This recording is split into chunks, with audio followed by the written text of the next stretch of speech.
So it's Stoic Sense time. Today we're going to unpick this figure here. Less than 2% of reported rapes are prosecuted in England and Wales. This is all over the media at the moment. The Ministry of Justice are scrambling. Oh yes, we're so very sorry about it, when they shouldn't be. And they know they shouldn't be. It's just they're too cowardly to take on the women's rights organisations.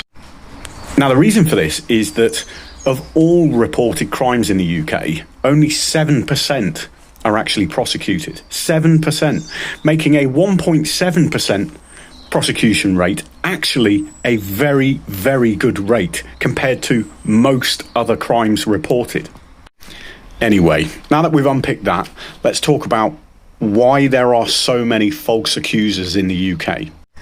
Now, making false allegations is actually a very well-recorded aspect of evolutionary anthropological behaviour, basically what makes us human beings, but specifically relating to women.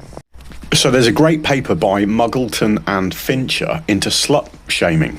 And what they said is that men and women slut shame at about equal rates, but women go a step further.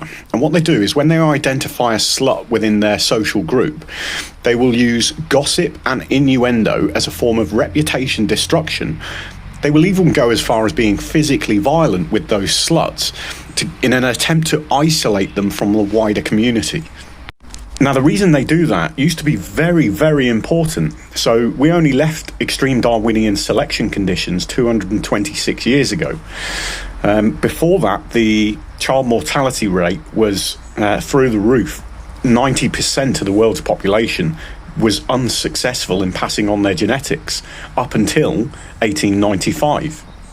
Now, the last thing you want when you're building a community, a village, whatever, is some little slut, hussy, who's going to run around sleeping with everyone's partners, because that is going to completely destroy the social cohesion within that community. So it was very important that these promiscuous young women were isolated from the wider group. Now think about the animal kingdom. What happens when let's say chimpanzees, when one of the chimpanzees is ousted from that group? That reduces their survival capacity to next to zero. They have to be really lucky. They either have to get back into that group or back in with another group to be able to ensure their own survival. And that is exactly what's happening with these false allegations.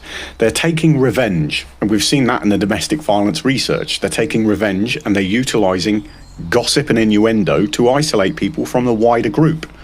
That is exactly what's going on. And we need to get a grip of this.